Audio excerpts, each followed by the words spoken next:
Achayans gold 20 വർഷത്തെ പാരമ്പര്യം 26 ഷോറൂമുകൾ. Call 8590046916. Maradi പഞ്ചായത്തിലെ ചൂരമല കുടിവെള്ള പദ്ധതി യാഥാർത്ഥ്യമായി. നൂറുകണക്കിന് കുടുംബങ്ങളുടെ കുടിവെള്ളക്ഷാമത്തിന് പരിഹാരമായി 55 ലക്ഷം രൂപ ഉപയോഗിച്ചാണ് പദ്ധതി നടപ്പിലാക്കിയത്. മാറാടി പഞ്ചായത്തിലെ ഉയർന്ന പ്രദേശങ്ങളായ ഹൈസ്കൂൾ ഭാഗം, ഈസ്റ്റ് മാറാടി എന്നീ പ്രദേശങ്ങളിലെ നൂറുകണക്കിന് കുടുംബങ്ങളുടെ കുടിവെള്ളക്ഷാമത്തിന് പരിഹാരമായി ചൂരമല കുടിവെള്ള പദ്ധതി യാഥാർത്ഥ്യമായി. മുൻ MLA എൽദോ എബ്രഹാമിന്റെയും മാത്യു കുഴൽനാടൻ MLAയുടെയും മാറാടി പഞ്ചായത്തിന്റെയും 55 ലക്ഷം രൂപയുടെ ഫണ്ട് ഉപയോഗിച്ചാണ് പദ്ധതി നടപ്പിലാക്കിയത്.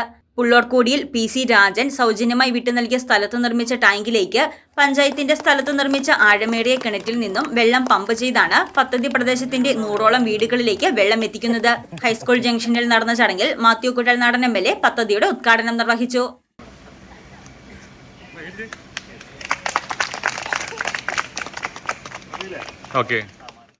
ഈ പദ്ധതി നേരത്തെ പ്രഖ്യാപിച്ചതാണെങ്കിലും സ്വാഭാവികമായിട്ടും മുമ്പോട്ട് കൊണ്ടുപോകാൻ കഴിയാതെ മുടങ്ങി കിടക്കുകയാണ്. അപ്പോൾ ഒരു ജനപ്രതി പുതുതായിട്ട് വന്നാൽ നമുക്കെപ്പോഴും നമ്മൾ പദ്ധതികൾ പ്രഖ്യാപിച്ച് നമ്മൾ നടപ്പിലാക്കണം എന്നതാണ് സ്വാഭാവികമായിട്ടും വരുന്ന ഒരു ഉത്സാഹം. നമ്മളൊക്കെ അങ്ങനെയാണ് പ്രവർത്തിക്കാൻ ആഗ്രഹിക്കുക. അപ്പോൾ പറഞ്ഞാൽ പഴയ ഒരു പദ്ധതി വീണ്ടും പൊടി തട്ടിയെടുക്കുന്നതിനോട് നമുക്കിതുണ്ടാവും. പക്ഷേ അത് ബേബിച്ചേട്ടനും അതുപോലെ ഇവിടെയുള്ളവരും, പ്രത്യേകിച്ച് നമ്മുടെ മെമ്പർ ജിഷ, ഒരുപക്ഷെ നിങ്ങൾ പുള്ളിക്കാരിയെ കാണുമ്പോൾ പുള്ളിക്കാരിയെ വളരെ ശാന്തമായിട്ടും ചെറുതായിട്ടും വളരെ സൗമ്യയൊക്കെ ആയിട്ട് തോന്നുന്നുണ്ടെങ്കിലും ഒരു കാര്യം നടത്തിയെടുക്കാൻ വേണ്ടി വളരെ ആത്മാർത്ഥമായിട്ട് അതിനു വേണ്ടി പരിശ്രമിക്കുന്ന ഒരു സ്വഭാവം പുള്ളിക്കാരിക്കുണ്ട്. അപ്പോൾ പുള്ളിക്കാരി വളരെ റിപ്പീറ്റഡ്, എൻ്റെ അടുത്ത് അങ്ങനെ ഒരുപാട് കാര്യങ്ങളൊന്നും ചോദിച്ചിട്ടില്ല.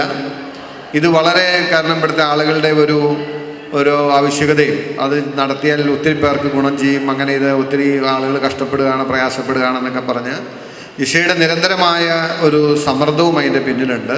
പക്ഷെ ഇപ്പോഴാണ് ഞാൻ അറിയുന്നത് ജിഷയുടെ കൊച്ചച്ഛനാണ് നമുക്കതിന് സ്ഥലം തന്ന ആളെന്നുള്ളത്. അതൊരു ഭയങ്കര ഒരു നിമിത്തമായിട്ട് എനിക്ക് തോന്നി. അപ്പോൾ ആ കുടുംബത്തിൻ്റെ തന്നെ വലിയൊരു കടപ്പാട് നമുക്ക് നാടിനുണ്ട്. മാറാടി പഞ്ചായത്ത് പ്രസിഡന്റ് OP ബേബി അധ്യക്ഷത വഹിച്ച ചടങ്ങിൽ മുൻ MLA എൽദോ എബ്രഹാം, ക്ഷേമകാര്യ standing committee chairperson Jisha Jijo, Muvattupuzha additional CDPO Soumya M Joseph, panchayat vice president Aji Saju, block panchayat member advocate Bini Shymon, വികസനകാര്യ standing committee chairman PP Jolly, ആരോഗ്യ വിദ്യാഭ്യാസ standing committee chairman Biju Kuriakose, ward member Siji Shamon തുടങ്ങിയവർ പ്രസംഗിച്ചു. News desk Muvattupuzha news. എന്റെ കാഴ്ചയ്ക്ക് ചില ബുദ്ധിമുട്ടുകൾ അനുഭവപ്പെടാൻ തുടങ്ങിയത് ഈയിടെയാ. ആദ്യം ടെൻഷനായി. മകളാ പറഞ്ഞത് അഹല്യയിൽ പോകാൻ. അഹല്യയ്ക്ക് 30 വർഷത്തെ പാരമ്പര്യവും വിശ്വസ്തതയുമുണ്ട്.